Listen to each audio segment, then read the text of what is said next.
Bismillahirrahmanirrahim. Assalamualaikum warahmatullahi wabarakatuh. Perkenalkan, nama saya Putra Bantara, NIM 195211106. Pada kesempatan kali ini saya akan menjelaskan proses pembuatan propilen glikol dari propilen oksida dan air melalui diagram air proses berikut.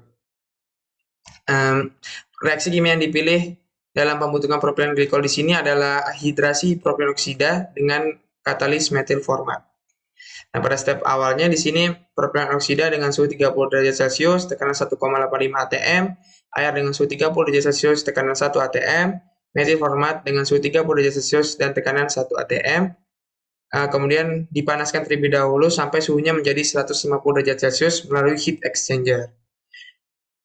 Nah, setelah dipanaskan, akan selanjutnya masuk ke dalam reaktor dengan suhu reaksi 150 derajat Celcius dan tekanan 13,61 atm. Nah, di sini reaktor yang dipilih pada proses ini adalah reaktor alir tangki berpengaduk atau RATB. Alasan pemilihan RATB di sini adalah karena fase reaksi yang terjadi di sini adalah fase cair. Jadi dengan adanya pengaduk di sini diharapkan dapat mempercepat terjadinya reaksi kimia. Reaksi pembentukan propilen glikol dari propilen oksida dan air di sini bersifat eksotermis, jadi diperlukan adanya jaket pendingin untuk mempertahankan suhu reaksi.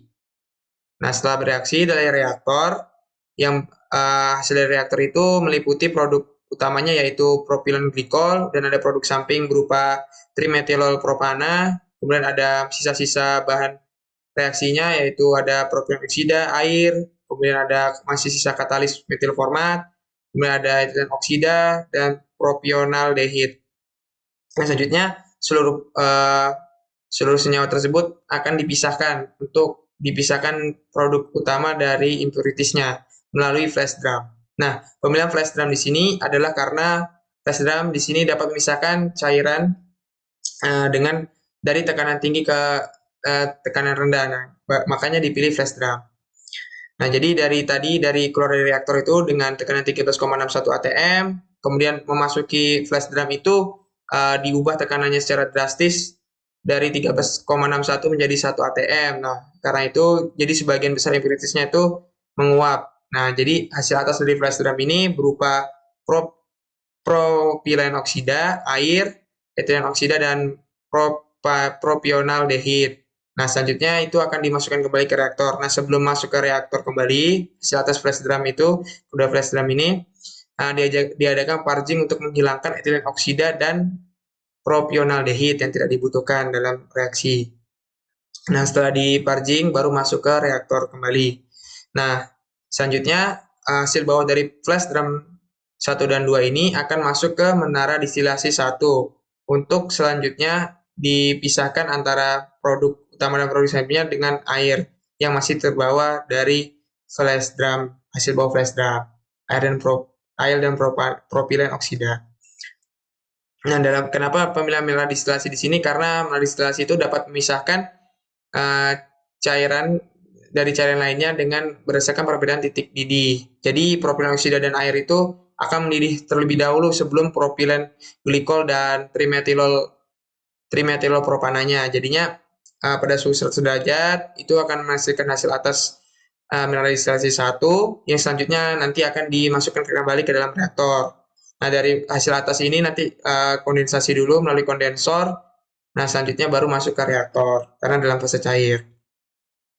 Nah, selanjutnya hasil dari mineralisasi 1 itu berupa sebagian besar itu berupa propilen glikol dan trimetylol propana.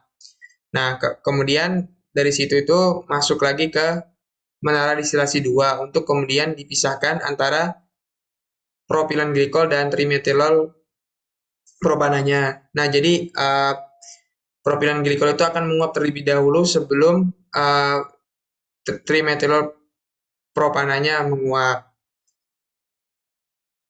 Nah, jadi dari sini,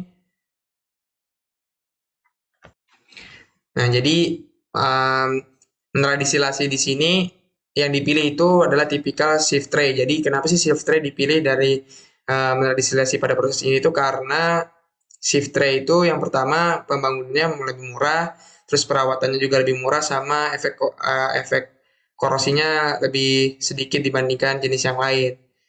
Nah, jadi tadi hasil bawah dari menara distilasi 2-nya itu berupa trimetylolpropan atau biasa disebut dengan dipropilen glikol juga dengan kemurnian 97,8%. Nah, sedangkan hasil atas dari MD2 ini berupa propilen glikol dengan kemurnian 99,8%. Nah, mungkin sekian saja yang dapat saya sampaikan pada proses pembuatan propilen glikol dari propilen oksida dan air ini. Kurang lebihnya mohon dimaafkan. Wassalamualaikum warahmatullahi wabarakatuh.